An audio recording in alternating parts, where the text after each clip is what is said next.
G.R.. Bloch साहब, confidence building measures कितने ज़रूरी हैं अमेरिका की तरफ से? अगर ये जंग का मुतहम्मिल नहीं हो सकता ना अमेरिका, ना ईरान, ना ये पूरी दुनिया, तो फिर सर ये क्यों इतना टाइम बाय किया जा रहा है और क्यों मुतालबात को मुस्तरद किया जा रहा है? और जो ईरान की तरफ से मुतालबात पेश किए गए थे, जो उनकी तजावीज़ थी, आपको लगता है कि वो जस्टिफाइड थी? जिस तरह से ईरान कह रहा है कि खासी माकूल तजावीज़ थी वो।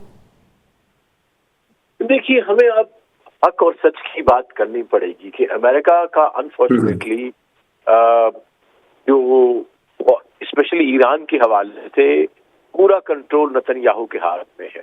सही। जब कभी देखिए, हमने ये देखा है कि जिस वक्त भी कुछ थोड़ा बहुत होने को आता है कि प्रोग्रेस हो रही है, अमन हो रहा है, पाकिस्तान की काविशें कामयाब हुई हैं।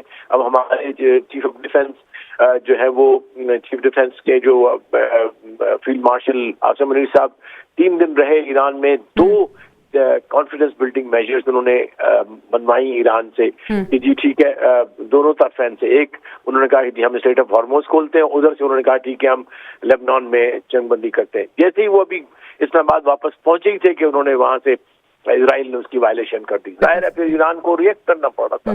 तो अब भी ये हालत ये है कि जो रीजनेबल मिलता है उनको, क्योंकि मैं ये समझता हूँ, पहले शुरू से कहता चला आ रहा हूँ और अभी मेरा ये है कि उसको इजराइल को जो है वो कोई भी पुरअमन तरीके से खत्ते में नहीं है ना, उसको या तो कम्प्लीटली ब्रोकन स्टेट्स चाहिए, जिस तरह सीरिया को उन्होंने कर दिया, इराक को कर दिया, लीबिया को कर दिया, या फिर ऐसे प्लांट चाहिए जो कि कम्प्लीटली सरेंडर कर लें अपनी सॉवरेनिटी को, अपने राइट्स को और पैलेस्टीनियन राइट्स को। तो उसमें से ईरान जो है वो दोनों ही चीजें नहीं करेगा, ना ही अपनी सॉवरेनिटी को सरेंडर करेगा, ना ही वो फलस्तीन की जो राइट्स है उनमें से दस्तबरदार होगा, और इंशाअल्लाह ना ही उसको वो फेल्ड स्टेट बनाएंगे, क्योंकि वो बड़ी सॉलिड स्टेट है।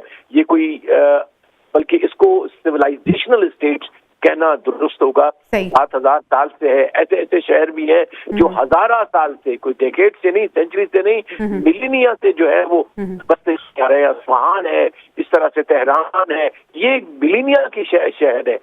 ऐसी बस्तियों को, ऐसे तमद्दन को, ऐसी सिविलाइजेशन आप बमबारी करके तबाह नहीं खत्म कर सकते। Will again come back to you. लेकिन अनफॉर्चुनेटली जो लॉबी बैठी हुई है इजराइल की वॉशिंगटन में, जिसके हाथ में मुकम्मल तौर पे बागडोर है, उससे अमेरिका को जान छुड़ानी पड़ेगी, वरना बार बार हमें इसकी बिल्कुल सही, आपका पॉइंट आ गया डॉक्टर साहब।